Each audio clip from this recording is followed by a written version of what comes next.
అని తలంచుకుంటూ హర్షించుచూ ఉన్నాడు ఈ రాజు.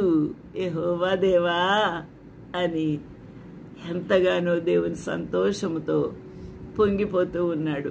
అతని మనోభీష్టము నీవు సఫలము చేయుచూ ఉన్నావు. అయితే ఈ దావీదు రాజుకి ఏమి ఇష్టం ఉంది, ఏ మనోభీష్టం ఉంది? దేవుని ఎడల ఆయనకున్న మనోభీష్టం ఏంటి? ఆయన రాజ్యం ఎడల తనకున్న మనోభీష్టం ఏంటి? తన ఎడల తనకున్న మనోభీష్టం ఏంటి?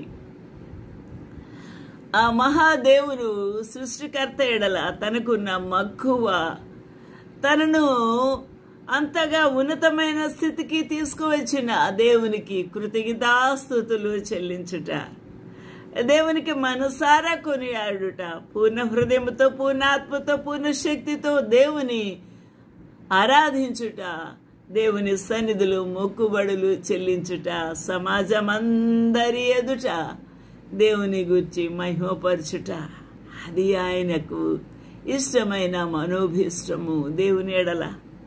అయితే ఈ రాజ్యము ఎడల తనకున్న మక్కువ ఏంటి, మనోభీష్టం ఏంటి?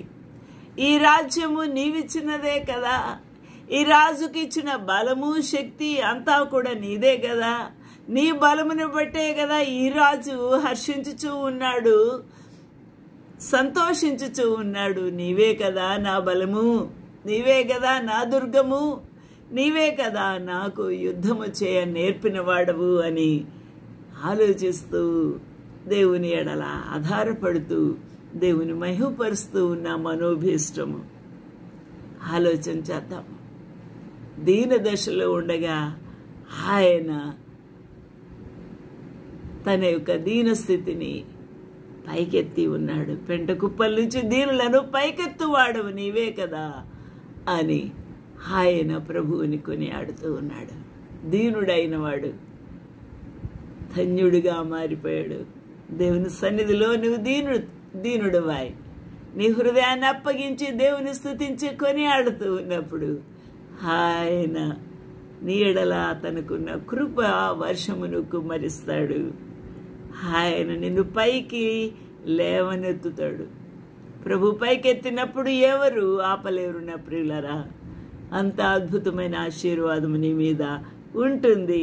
హల్లెలూయా, దేవునికి మహిమ కలుగును గాక. అతని మనోభీష్టము నువ్వు సఫలము చేయుచున్నావు.